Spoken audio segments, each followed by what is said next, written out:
Assalamualaikum warahmatullahi wabarakatuh. Ketemu sama saya lagi, kata Pak Ahmad. Kali ini kita bahas tentang kanker, ya. Topik dimana saya memiliki banyak sekali ketertarikan, ya, dan juga berusaha meluruskan beberapa hal terkait dengan terapinya kali ini. Jadi ada yang bertanya kepada saya, beliau adalah seorang penyintas kanker, dan dia bertanya sebenarnya kemoterapi itu ada manfaatnya atau tidak, gitu ya. Jadi ini hal yang menarik karena kita memang harus melihat tipe kankernya juga. Secara umum kalau kita bicara kanker solid, ya, kanker seperti payudara, kanker paru, kanker kolorektal, ya, kanker solid, solid tumor solid, itu biasanya ketika stadium masih awal, masih bisa dioperasi. Tentu operasi adalah pilihan yang utama, ya, supaya diangkat tumornya.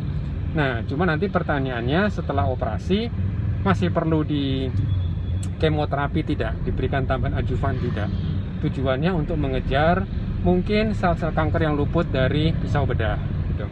Tapi ada juga kanker darah. Kalau kanker darah tidak mungkin dioperasi, sehingga kemoterapi tentu menjadi andalan utama, gitu ya. Nah, tapi saya ingin menyoroti, ya, terkait dengan kemoterapi ini, bisa nggak sih misalnya kita tidak menggunakan kemoterapi tetapi terapi yang lebih tanda kutip lebih nyaman, atau bahkan tidak perlu di kemoterapi. Nah, ini ada 3 macam kanker, ya. Pertama, untuk apa yang disebut dengan kanker payudara. Untuk kanker payudara, terutama yang stadium awal, ya, stadium 1-2 gitu kan, setelah dioperasi biasanya nanti dokter akan mengecek, ya, apakah kanker payudara ini tipenya apa yang disebut dengan hormon positif atau negatif.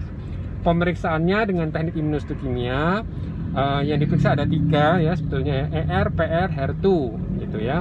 Nah, untuk pasien-pasien kanker payudara dengan stadium awal, stadium 1-2, dan dia hasil imunohistochemianya, hasil tesnya adalah ER positif, PR positif, dan HER2-nya negatif, ya, ingat-ingat. ER, PR positif, HER2 negatif. Artinya apa? Dia hormon reseptor positif. Nah, untuk pasien seperti ini ada kemungkinan dia tidak perlu kemoterapi, tetapi cukup anti hormon, gitu ya. Nah, di sini memang kita bisa lihat juga dari pemeriksaan apa yang disebut dengan ekspresi 70 gen. Nah, dari ekspresi 70 gen ini akan dilihat kalau ternyata 70 gen ini diperiksa dan hasilnya termasuk golongan apa yang disebut dengan risiko rendah, maka pasien kanker payudara ini tidak perlu kemoterapi setelah operasi. Dia bisa mendapatkan anti hormon saja, gitu ya. Jadi ini yang apa namanya, yang menarik. Tapi kalau ternyata hasilnya dari 70 gen itu dia termasuk golongan risiko tinggi, ya, risiko tinggi dalam artian apa sih? Jadi yang menyusahkan kanker payudara itu adalah ketika kanker sudah termetastasis. Jadi kalau stadium 1-2 kan dia belum metastasis. Nah, dalam kurun 5 tahun ke depan, kalau profil 70 gen itu memprediksi bahwa tidak terjadi metastasis dalam kurun 5 tahun ke depan, maka si pasien ini tidak perlu mendapatkan kemoterapi, cukup anti hormon saja. Oke, itu untuk kanker payudara. Bagaimana dengan kanker kolorektal? Nah, sama. Jadi kalau kita misalnya lihat kanker kolorektal stadium 1-2 masih awal, tentu bedah adalah pilihan utama, gitu ya. Nah, tapi kalau ternyata ada tes yang namanya, ya, tes MSI, Microsatellite Instability. Nah, kalau ternyata dia diperiksa, ya, dengan menggunakan teknik imunohistochemia atau teknik PCR, ya, dan ternyata dia hasilnya adalah MSI positif, ya, Microsatellite Unstable, gitu, unstable. Nah, atau nama lainnya adalah deficient di mismatch repair protein. Untuk pasien seperti ini, pemberian kemoterapi nampaknya tidak terlalu bermanfaat, gitu ya. Sehingga pasien ini tentu harus dilakukan pembedahan dulu, dan di situ nanti kita bisa diskusikan, pasien bisa berdiskusi dengan dokternya sebenarnya apakah memungkinkan untuk tidak di kemo, ya. Karena apa? Karena hasilnya menunjukkan microsatellite instability, gitu. Ini satu hal terkait dengan kanker kolorektal, gitu. Nah, ini bisa didiskusikan dokternya, dan tes MSI juga sudah available di Indonesia. Dan terakhir yang ketiga, yaitu kanker paru. Kanker paru ini memang agak sulit ya. Mayoritas kanker paru itu stadiumnya sudah lanjut ya.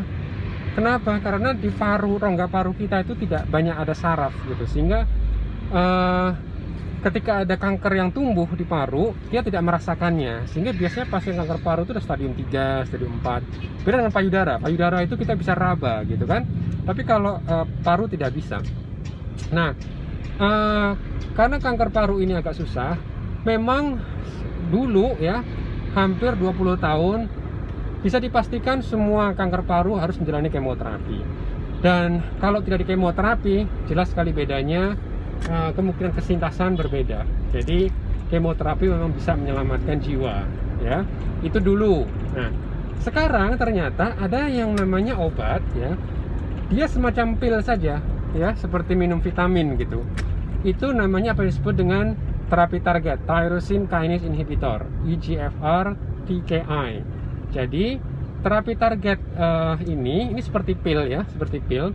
Itu isinya adalah senyawa molekul kecil dan dia bisa diminum ya. Pasien bisa minum obat itu dari rumah masing-masing, tidak perlu ke rumah sakit dan mendapatkan kemoterapi. Ya, targetnya adalah gen epidermal growth factor receptor gitu ya. Nah, gen EGFR ini di Indonesia pada pasien kanker paru itu termutasi sekitar 40%. Jadi 40% pasien kanker paru di Indonesia dia mengalami mutasi di gen EGFR. Nah, kalau memang betul dia termutasi gen EGFR, maka dia tidak perlu kemoterapi. Dia cukup meminum pil tadi itu ya, namanya pil terapi target. Nama generiknya adalah gefitinib, erlotinib, afatinib. Sekarang ada juga namanya osimertinib gitu ya, yang berakhir dengan ib gitu. Jadi pasien-pasien ini ketika ada mutasi di gen EGFR-nya bisa mendapatkan obat ini ya, tidak perlu kemoterapi, cukup minum pil. Nah, kalau misalnya saya langsung minum pil ini aja gimana gitu kan? Saya tidak mau kemoterapi, cukup minum pil. Nggak bisa ya Bapak Ibu sekalian. Jadi terapi ini ya, terapi target ini pada kanker paru harus mengalami mutasi dulu di gen EGFR. Kalau tidak mengalami mutasi, ya sebetulnya sama saja seperti tidak diterapi ya. Dan nanti perburukannya jauh lebih cepat ya. Kita tidak ingin ini terjadi. Nah, jadi itu ya, kalau kita lihat tadi 3 macam kanker dan bagaimana kita mengetahui bisa di kemo atau tidak, atau bahkan tidak perlu di kemoterapi, itu menunggu hasil dari tes gennya ya. Dan itu bisa dilakukan dengan PCR, sama seperti PCR COVID ya, tekniknya mirip, dan juga dengan teknik imunohistokimia. Silakan diskusikan dengan dokternya, dan kalau misalnya kurang jelas silakan tulis di komen, insyaallah. Baik, terima kasih. Assalamualaikum warahmatullahi wabarakatuh.